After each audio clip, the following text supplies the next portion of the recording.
I should go through. I think. Here we go. Hey, everybody. Welcome to the Yay No Way show. Tonight we have a special Pinocchio edition. Yes, it is actually us, Randy and Kim. So just wanted to take a shout out to everybody out there and say hi. Hello. Sorry, I can't wear it. It's too tight. I have a really big head, so this is like really tight on my face. But you guys get the idea. We're trying to be liars tonight. We're not really good at lying, so we had to wear these noses. Help. So what we're going to be talking about tonight are lies that you hear from your real estate agents. And we've kind of got it categorized and separated out into different categories of different lies. The first one is lies that real estate agents tell about themselves. So I'll let Kim start out with that. We both have a list about 200 things long. So we do a lot of business in real estate. So we get the great pleasure of hearing a lot of lies that we hear peer to peer. And also lies that we hear that our clients have been told from their previous agent. So a lot of the times they'll lie about their experience. I've been in real estate for 9,000 years. Sometimes that's true. Yeah, I mean, some of them do, but you know. And they're still kicking. Yep, still kicking. There's a lot of you out there. Good for you that people have been staying in this business for longer than 5 years, which is how long I've been in the business, and I feel about 100 years old. So, yeah, definitely experience. Also, just the amount of business that they do, I think, is a lot of how much people lie. And why do you think people lie about stuff like that? Like, outside of the obvious reason. I think most people want to work with someone who's successful, so you want to sound successful. And I don't know, you know, in this business, if you're doing more than 4 deals a year, you're above average. Yeah, I think the national average is what, 4 or 5 deals a year. Yeah. So if you're hitting 5, you're definitely above average. Yep. But you're still just barely above average. I think another thing that people lie about, and I don't know really so much why, is like what they belong with as membership, their membership of this and membership of that, or they just even make things up that. Oh, I'm just told that the whiteboard is on. Sorry, everybody. We need to get rid of the whiteboard. So hopefully that corrected that. Thank you, technical advisor. Membership. Yeah, there's a lot of memberships out there. Some of them are national memberships. Some of them are state memberships. So you can definitely check that out if you think that they're lying about that.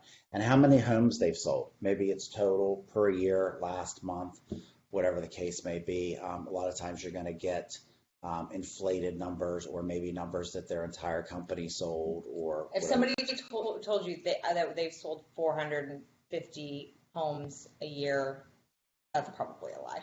I mean, one person, I should say. There's teams out there that do volume like that, but. Would you say 250? 450. 450. Yeah, that's more than one every day. That means you are meeting new clients, you are showing houses, and you are settling on at least one house every day. Yeah. No, more than that. I mean, because there's only 365. Yeah, no, that's like, yeah. And, you know, a third of the year you do 2 a day. Yeah. That's I wouldn't want to do volume like stuff. that, to be honest with you. No, I don't know how you could do that. People would have to just, you know, agree to only see one house and write it up immediately, etc. Exactly. The next category of lies that people say is about the home itself. We hear all kinds of lies because sometimes we'll talk to the agents like, what's the house really like inside? Because people pay a lot of money sometimes for these pictures. That's a whole different subject. A lot of times people do not pay a lot of money for the pictures. But the pictures can really make a house. I mean, they can put lipstick on a pig. Yep, lipstick on a pig is my favorite thing to say. So it's a gem. That's a great one. Completely renovated. That's objective. Yeah, definitely. Shows well. That's actually one that we have to put in the MLS when we're, you know, putting things online. Shows well. That could mean just about anything. It means it doesn't have holes in the floor or something like that. Diamond in the rough. What are some other ones that you hear? So my favorite one is needs TLC. Yes. So I actually just went in a listing a couple weeks ago that needed TLC. It looked like an episode of Hoarders in there when I got there. So I don't know what TLC meant to them, other than maybe like needs TLC, like the channel, but it was really, really bad. Or the pop singers. Yeah. Don't go chasing waterfalls. And then also cute. Cute is translated as small. And there's a whole bunch of just code words. If we had a listing here, we could read it off to you and then translate as to what it really means. Maybe it's not lying, but it's definitely no bueno. Yep, and they'll get you with the pictures. I mean, it's like we love great pictures just as much as everybody else does. But a lot of the times when I'm taking clients out, I'm just as surprised as they are when they're like, this doesn't look anything like the photos. Nothing like it. Wide angle lenses have changed real estate pictures exponentially. They look great, but yes, when we get in there, sometimes you're like, oh, this house is 4 square feet instead of 4,000 square feet. Right. So, surprise. And if the pictures look like they're taken through one of those fisheye things on someone's iPhone or Android or whatever, where that has the fisheye attachment to it, you should just skip that phone or that house completely, because it's probably a tiny house. And as we all know, Kim hates those. So, so moving on to our third topic, what they have or what they will do for you. This is our favorite. This is the one that made it all worthwhile doing this tonight, because this is the one where we get to expose some of the things that we hear our fellow agents say and translate it into what it actually means. So I'll start. First one I love to hear all the time is, I have a buyer who is interested in your home. List with me. Now, we may have buyers that are interested in homes in that neighborhood, but of course they've never seen your home, they've never been in your home, they don't know how great or horrible your home is, so they really can't say that they have a buyer right off the bat. That's definitely a no bueno there. And, it's probably just very self-serving. They just want to get the listing, and, you'll know if they can sell your house in one day, whether that buyer was real or not. Yep, and usually if that is true, they would be doing it before they even put it on the market. So, exactly. I mean, that's the truth of the matter is, yes, we probably have some people in the that are waiting for that perfect 3-bedroom, 2-bath house in the perfect neighborhood, and we might have a buyer for you, but if that's the case, they usually will never go on the market to begin with. So. Right. What do you like to hear? So I like Randy's example here that overpricing. I can sell your house for $20,000 more than the closest comparable in the neighborhood. You hear that a lot. I think a lot of agents want to, they win their clients over in the beginning with some crazy amount of money, and then the house never sells. It just sits on the market for weeks and weeks and weeks until they reduce it to the price that the other agent, like Randy, would say, hey, this is the price where we should be in order to get a lot of traction on our listing. And we like to just tell you what we can really sell for right from the beginning. That we don't have to be like, oops, we made a mistake. There's a house that I see every day. I'm not going to name locations, but I see it all the time because it's very close to my house. That's $25,000 overpriced, and the agent knows it, but I think he's just afraid to tell the sellers. And the sellers, sellers are educated nowadays. You guys can look stuff up. You can see estimates.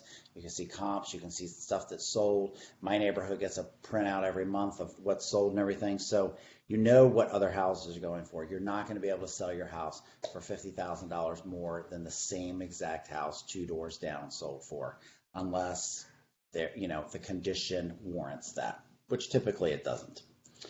What else? We like the favorite sale guarantee. Buy my house, I'll buy yours. Or I'll eat my hat. Or I'll eat my hat. Or I do like, however, the free pizza with purchase, which I don't think is misleading whatsoever. I actually think that's an amazing incentive. Free pizza, free ice cream. But anybody that's promising you something crazy, there's usually always a nice little asterisk at the bottom of that promise where we're only going to buy your house for 15 cents. Right. So. And what it usually works out to be is usually maybe like 60 to 70% of the value, of the true value of your home.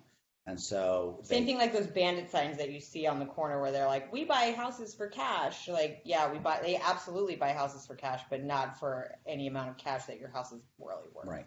Think about how much cash they have and how much your house is worth, and do you want them to buy your house for the amount of cash that they have? No. So getting back to the whole guarantee program, or I'll buy yours, or this or that or the other, you're definitely, if you're willing to sell your house for 70 cents on the dollar, give us a call. We'll sell your house We'll do that for you too, by the way. one day, and we can sell it. We'll make a guarantee with Because that. we do have a buyer for that. I would probably give you my hat for that one. So yes, absolutely. Absolutely. One of my favorites is when they give themselves titles, and I'm not talking about number one. We'll get to that later. But when they're the king or the queen or the prince or the jester, or I guess maybe they don't call themselves a jester, but I mean, you could be the joke of real estate. the emperor, yeah, the joker of real estate. We've got one of those in my neighborhood, and he wears a crown for it as well. So, I like it. you know, it's a marketing thing. I don't really know if that's necessarily a lie, because I think most people understand that there really is not a king of real estate. I am definitely getting my headshots done next time with a crown. Or horns. Haven't decided yet. Another one that they always over exaggerate is how well versed they are in technology. I have a master's degree in technology that I choose not to employ, thank goodness, because I love working with people. And I can tell you, half of these people that say they're so good at technology and they use technology here and there, they can't even find a link to click on to make a reservation to see one of our houses. I can't tell you how many times we have to explain to them how to click on the blue link. So Where it says click here, by the way. It says click here. Literally, click here. To make an appointment. And they're like, I tried calling, and they'll call me and text me, can I make an appointment? I'm like, no. Can you click a link? Can you fill in a form?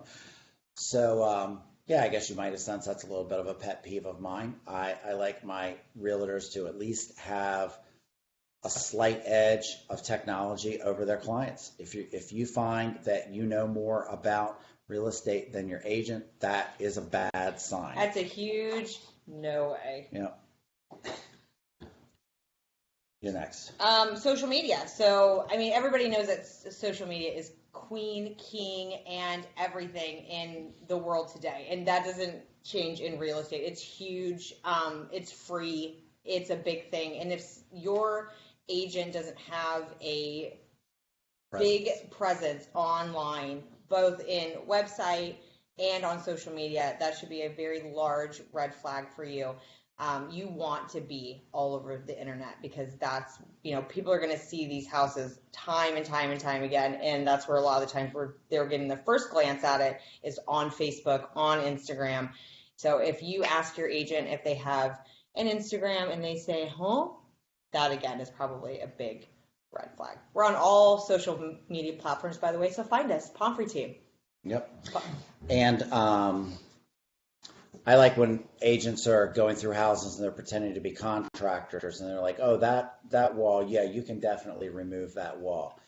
Unless your agent is a licensed contractor, don't go removing walls with their permission or whatever. Get it checked out. Those walls sometimes are there for a reason. And all my contractor friends out there, they can attest to this. Hire a contractor, get their advice on it. One of the things that I jokingly say to my clients all the time is, if you have to ask me if the foundation is solid, let's go pick a different home. If you're even bringing that up, let's go find something else, because there's plenty of houses out there where the foundation is not crumbling. Well, let's just go get one of them. Right. The other thing I hear all the time is, oh, I got a guy that take care of that for you. I got a guy that can take care of that. Everybody has a guy, by the way. We do have guys, and a shout out to our guys, especially the guys. We love you guys. You know who you are. I hope you're watching. We love you, and we keep you busy, and you guys keep us in the good graces of our clients. So we love our guys. The best guys are busy and not available. Yep. So you can cross that off your list. They're not going to show up the next day. They're not going to drive around with you and look at all those houses with you and everything. They will laugh, just like Kim did at the even idea of it. So, you're going to need to do a little bit of homework yourself. And if your contractor that you called up is available every day this week, keep calling. Find somebody else. Yeah, find somebody different who has more work to do. So we always love when somebody says they're the number one. I actually was number one in the state, according to Randy. He gave me a nice little funny magazine the other day. He scratched the number one. It is in print. Yeah, so it's Randy's print, but it's still in my print. Handwriting. So yes, if any agent's giving you the poo-poo that they're just the number one, cat's pajamas, I'm the best, all this stuff, really stats are stats, and if you want to work with the best, you probably know their name. So if somebody's out there tooting their own horn, and besides that, the number one is subjective. Like number one in what? Number one in Pinocchio noses. Number one in funny Facebook videos. Number one in real estate sales. Number one in what? It doesn't really matter as long as you feel supported and loved by your agent. I think that's the most important thing. Yeah. You should definitely check out what their volume is. But, again, if they're doing 400 deals a year, chances are you're not working with them. You're working with someone on their team. They're not working with you. They may not even know who you are. You're just, number 412 to them of that year or something like that. And if they're only doing 2 deals a year, maybe they're going to show you too much attention, or maybe they're doing something else full time and they really don't have any more time for you than the other person that's number one. Number one, like Kim said, is subjective. It can mean that they're number one in their team. I was number one on my team last year. Well, if you only have a team of 2, that just means that you beat out one other person. So definitely, check it out. Cummings and Company is number one in so many different areas. And that's a fact, by the way. We can show you. Yep, we can show you what those are, but we're not number one worldwide. Yet. Not yet. But we think we're the best in Maryland, and we're always right. So one of the ones that I definitely hate, and this comes from other states, and if you're from another state, you've probably heard of this, is I can represent both sides of the deal. Oh, I can represent both of you. Just think about a divorce for a second. You've got a husband, you've got a wife, they're getting divorced, and they both choose the same attorney. Now, which side is that attorney, fighting for? It's basically the same thing in real estate, whether it's a court case or real estate or divorce or anything like that. One side can represent one side, not both sides. So you need your own agent. If I do mostly listings, Kim does mostly buyers. If someone calls me up and says they'd like to buy the house, I have 2 choices for you. I can say, I can do it for you and you will be totally unrepresented. Good luck with that. Or I can refer you to a buyer's agent who will totally represent you, try to get you a great deal, and look over all the inspections, the appraisal, and the 900 other steps that go along with buying a house. So you definitely don't want one person representing both sides of the deal for you unless you feel so confident in your abilities that you need no representation. And here's a kicker as well, is that you're not going to get it for less. Trust me on that one. Nope, because if there is ever a time where there's one agent inside the transaction, they're working twice as hard. Yes. So. And they are primarily working for the seller, and then they have to by law. So realtors also lie to other realtors. I lie to Randy all the time. Yes, every morning. I'll be there at 7 a.m. I have several offers. This is a multiple offer situation. This is one of those things where we're really never going to know if it's a lie or not. There's no way for us to check this. Most times it's probably the truth, but sometimes when the house has been on the market for 68 days, it's $20,000 overpriced. There's been no other showings because the lockbox is engrossed in 30,000 pounds of cobwebs. It's got moss on it. Yeah, and the grass hasn't been cut in weeks. And then you're like, oh, yeah, I just suddenly got 3 other offers today. Sometimes we like to call their bluff on it. And we're like, well, fine. Why don't you take one of those other offers then? Yep. And then they call them back or something like that. Just kidding. But in all honesty, it's one of those things that you do never know for sure. Probably 75% of the time they're not lying, but 25% of the time they might be. Who knows? Never know. Let me do this one. Yep, they always say that there's nothing wrong with the house. A lot of the times, I shouldn't say a lot of the time, every time when a client shows interest, we always pick up the phone, call the other agent. Hi, this is Kim. What can you tell me about this house? Oh, it's perfect. There's nothing wrong with it. There's a unicorn that's living in the garage. It's, just an immaculate shape. Why did it fall out of contract 17 times? Oh, blah, blah, blah. Buyer financing. Which does happen a lot, absolutely. But not every time. And there's no trolls living underneath the stairs.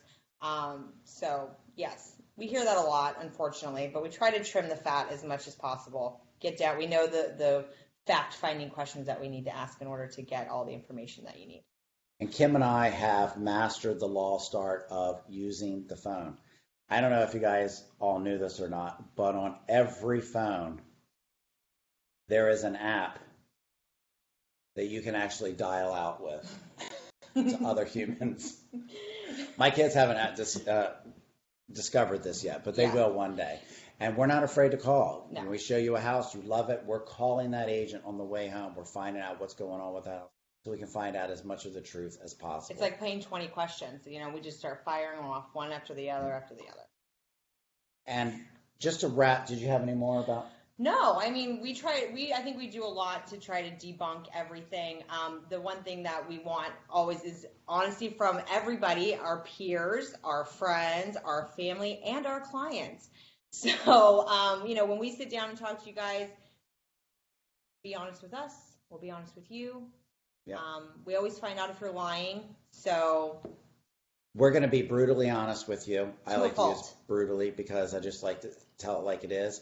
If you know, he's way better at that than I am. yeah. If an offer is just way off course and you're going to just hear crickets, I'm going to let you know ahead of time. And I'm spookily, eerily right about that. So, but in all fairness, we're just going to share with you some of our favorite lies that we hear people say. Mm-hmm. My favorite all-time lie that I hear all the time, well, not all the time, thank God, a lot, is money is no problem. Yep. Oh, money is no problem. I can just see them kicking back while they say, money's no problem.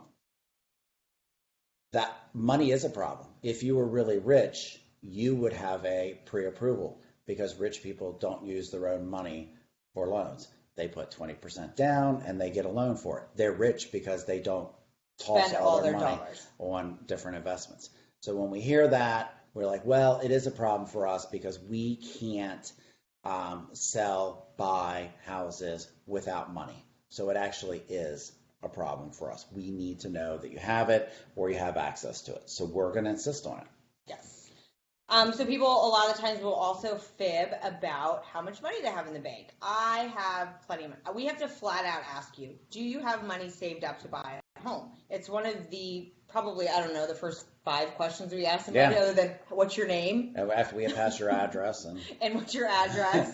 And how are you doing today? And do you have any money saved up to buy a house? And people will be like, oh yeah, I have plenty of money. And then we're like, okay, well, we need to go have you talk to a lender. And then the lender's like, wait a minute, they don't have any money. So we're going to find out. Don't tell us how much you could have. Yeah. Tell us how much you have. And then tell us how much you could have. And then tell us how you're going to go about doing that. Because if you're going to rob someone to get it, find it under your mattress or something like that, the bank's not going to let you use it. That's a whole different subject. My credit is great. Great credit is subjective, by the way. Yeah. So if your credit is above 600, then you can say that your credit is good. If your credit is above 700, you can say your credit is great. But please don't even mention it to us unless you've actually realistically checked it with a real creditor. With a credit report, not Credit Karma or any of that other fake stuff. If you checked it for real and you know what it is, then God bless you. People with great credit know they have great credit, and they say it without hesitation. Yep. So we can kind of tell. And also, the only person that really can tell you how much you can afford is your lender. So we'll just skip that. We won't ask you. We'll ask you no questions. We'll tell you no lies. Yep. We're not going to ask you that question. We want to know how much you comfortably can afford per month as far as a payment is concerned, because that is of paramount importance. But how much that translates to into a house, it's a factor of interest rate, taxes, and insurance, and it's something that will definitely involve the lender about. Next week, we're going to talk about I think next week we're going to talk about lies that lenders, we hear from lenders and everything, and we may even see if we can get a lender on here with us. But if you want to comment, if you've done a real estate transaction in the past. Tell us what lies you've heard. We like to hear different kinds of lies, so please humor us. We can all laugh about it together. And if you have any general questions about real estate or you'd like to just have a sit down with us, please reach out to us. We love sitting down and we love talking. And you guys can borrow these noses too. And we actually have more, so you don't have to use the ones that we've worn. Yeah. That have been up our noses. I'm going to write my name on this one, by the way. So thank you guys all for checking in with us. We love you. Hope you have a great night, and we'll see you next week. Bye.